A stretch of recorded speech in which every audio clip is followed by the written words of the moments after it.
हळू डॉक्टरनी म्हटले की हे पेशंट वाचू शकत नाही, मेल्यासारखी झाली, तिचे डोळे पूर्ण वरती गेले, जीभ बाहेर आली आणि ती कोमामध्ये गेली। हे व्हेंटिलेटरचा फोटो आहे, हे तुम्ही पाहू शकता। ती पूर्ण व्हेंटिलेटरवर गेली, तिची जीभ बाहेर आलेली आहे।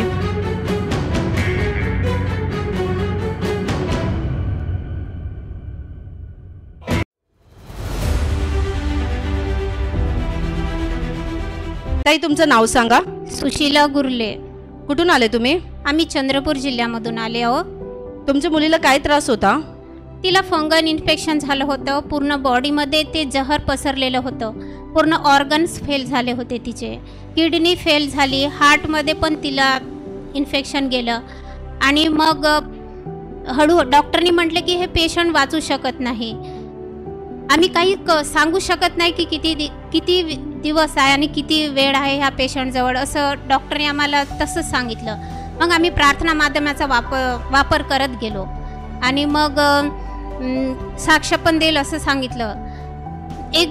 तिला खूप त्रास होता, पोटामध्ये फोड होता आणि जेव्हा ती चंद्रपूरमध्ये आली तेव्हा मी तिचं सोनोग्राफी केली। सोनोग्राफी केल्यानंतर डॉक्टरने म्हटलं की हिला काहीच नाही आहे। सोनोग्राफी केल्यानंतर कळलं की हिला काही नाही। तर मग आम्ही काही नाही म्हटलं, ते पुण्याला शिकते। मग पुण्याला आल्यानंतर मग एक दिवस हिचा मला कॉल आला, मग मी माझ्या पोटात खूप दुखते म्हणे।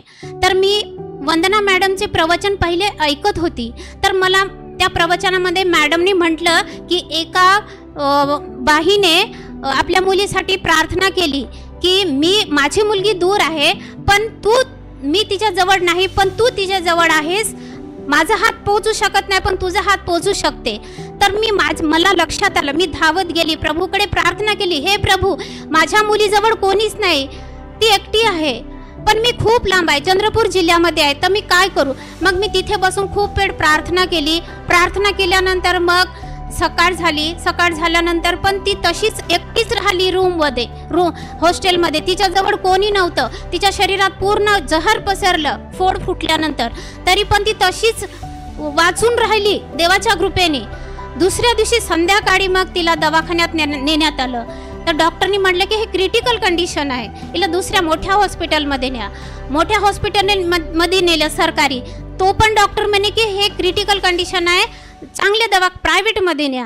मग प्रायव्हेटमध्ये नेल्यानंतर माहीत झालं की हिला फोड होता आणि तो फुटल्यानंतर पूर्ण शरीरमध्ये तिचं जहर पसरलं आणि इन्फेक्शन पूर्ण पसरलं, किडनीमध्ये गेलं, किडनी फेल, हार्ट फेल, सगळे डॉक्टर म्हणाले की आता ही वाचू शकत नाही, काही काळासाठीच आहे। मग मी प्रार्थना माध्यमाचा इस्तेमाल केला, मॅडमकडे व्हॉट्सअपवर सांगितलं की मॅडम अशी अशी आहे, मॅडमने मी प्रार्थना केली। अशी प्रार्थना करता पण तिची काही सुधारणा झालीच नाही। सुधारणा न झाली तर मी देवाला म्हटलं, देवा मी इतकी प्रार्थना करते पण माझी मुलगी काही बरी झाली नाही, बरी होतच नाही। तर माझ्या लक्षात आलं की मार्था आणि मरिया देवाकडे इतकी प्रार्थना करत होती की देवा माझा भाऊ लाजर मरती आहे, येशूला बोलवत होते पण येशू काही येत नव्हते। पण मग काही दिवसानं माझी मुलगी 3 दिवसानं मेल्यासारखी झाली, तिचे डोळे पूर्ण वरती गेले, जीभ बाहेर आली आणि ती कोमामध्ये गेली। 3 दिवस कोमामध्ये राहिली, हालचाल नाही, काहीच नाही, पूर्ण मेल्यासारखी होती, अशी पडून 3 दिवस होती। पण मी तिचा विचार न करता मॅडमची रविवारची प्रार्थना सभेमध्ये मी भाग घेतला आणि मी देवाला म्हटलं, माझी मुलगी होशवर येत नाही तोपर्यंत मी इथेच बसून राहील, मी खाणार नाही, पिणार नाही, इथे मेली तरी चालते, पण मी उठणार नाही। मग मॅडमचं प्रवचन चालू झालं। मॅडमने प्रवचनामध्ये सांगितलं की तू आता घरी जा आणि आराम कर। ती नोव्हेंबरची घटना आहे, 19 नोव्हेंबरची घटना आहे। मग मला वाटलं मला देव काहीतरी इशारा करतोय, पण मला असं वाटलं की मी देवाला तर म्हटलं की मी उठणारच नाही माझी मुलगी जोपर्यंत बरी होणार नाही। तरी मग मला असं वाटलं की काहीतरी इशारा होत आहे। तर मग मला परत एक फोन आल्यानंतर म्हटलं की तुम्ही तिच्याजवळ जा, ती बोलत नाही काही नाही, तरी पण तुम्ही बोला तिच्यासोबत, काहीतरी हालचाल होईलच। मग मला असं वाटलं माझ्यासोबत देव बापा आहे, मला काहीतरी सांगते की काहीतरी असं सूचना दाखवते की तुझी मुलगी बरी झाली, जा बघ मी तुझ्या मुलीला बरं केलंय, असं म्हणून मला सांगते, तरी पण माझ्या काही लक्षात नव्हतं. मग मी उठले, धावत गेले आणि मग मी देवाकडे प्रार्थना केली आणि मी म्हटली 4 दिवस का नाही, लाजर जसा जिवंत झाला तसे माझ्या मुलीला तू जिवंत कर. तो जिवंत झाला, पण माझी मुलगी होऊ शकते असा मी दृढ विश्वास केला. आणि मग मी आंघोळ वगैरे केली. ती ICU मध्ये व्हेंटिलेटरमध्ये होती, असं जाऊ शकत नाही. मग ते हातामध्ये सॅनिटायझर वगैरे केलं हात, आणि मग मी जाऊन बघितलं तर माझ्या मुलीचे डोळे उघडे झाले. ती हालचाल सुद्धा करत नव्हती, बोट सुद्धा अशी हालवत नव्हती. ते ती मी बघते तर पूर्ण कोणीच नव्हतं. आणि तुम्ही सिस्टरांचे प्रवचन विश्वासाने ऐकत राहिले. हळूहळू झालं, पाणी दुंबाव. म्हणजे जीजसने तुला उचलला आणि वेंगेत घेतला आणि पाणीमध्ये बुडवला असं तुला दिसला. तेव्हापासून तुझी अवस्था हळूहळू बरी होत गेली. हो. आता तू चालू फिरू शकते. लोकांना बसून दाखव, उभी राहा, थोडंसं चालून दाखव, तिथपर्यंत जा, परत ये इकडे.